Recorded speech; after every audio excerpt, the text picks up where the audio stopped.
isang backyard hog raiser mula sa lungsod ng Quezon, ang nakaranas ng problema sa pag-aalaga dahil sa pagkakasakit ng kanyang mga alagang baboy at ang matinding amoy sa kanyang babuyan. Sa taas ng halaga ng pagkain at pagpapagamot sa tuwing may sakit ang kanyang mga alaga, ay malaki ang kanyang nagagastos kaya nauuwi lang sa pagkalugi.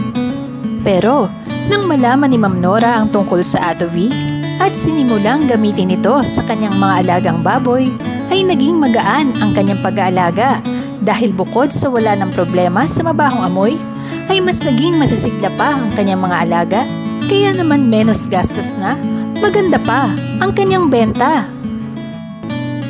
Sa ngayon po ang alaga ko, isang inahin at 2 patiner. Itong dumalaga ko, ngayon lang po namin ginawang inahin ang anak po niya ay 10.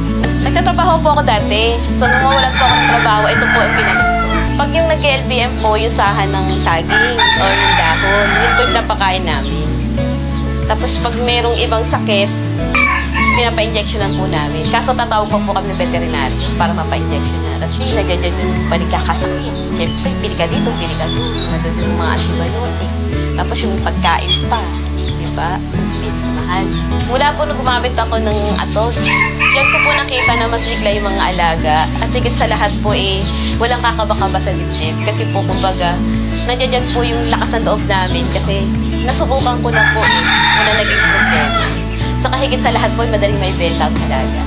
Kasi po dati 8 months 8 months pa, bibilang ka ng 8 buwan. Diba? Tagal nun, lugi na kami. So, ngayon po, sa 4 months pa lang po, nabibenta na po na. Dati po hindi ako gumagamit. Siyempre po, tikit-tikit ang bahay namin. Nakakaya sa kapitbahay. Mula nang gumamit po ako ng Atovi, wala na po yung amoy. Pati po yung ihe, wala pong amoy. Pati po sa aso, nag-try ako, wala din pong amoy. Pag tinanggal po namin yung tumi ng baboy, nilalagay ko po sa balde yun. Nilalagyan ko ng kusot. Mga 1 month po, or natutulog na po yung pusa kasi po madali siyang madurog.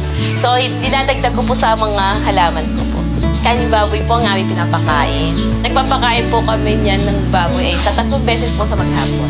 Ang preparasyon po ng pagpapakain ng baboy inuhugasan po namin to kung iba ng amoy. Pero kung halimbawa po wala naman po amoy at bago, direkta na po namin pinapakain at nilalagyan namin Atovi. Bali po yung Atovi na yon ang nilalagay namin para sa mga patiner, 1 teaspoon po sa 2 sandok. Pagdating naman po sa inahin, 2 tablespoon at 3 sandok na kanin baboy. Sa kape naman po, nagkatay kami 1 beses. Bukod po sa walang amoy, walang lansa, malinam na po siya at manipis ang taba. Kung kaya ko po, kaya din niyo. I-try po ninyo. Mag-upisa muna po kayo sa isang baboy or isang baboy, gawin niyo po inahin. 8 months lang po aantayin niyo. Pag na 8 months, maglalandi na po yan, pwede pa barakuhan.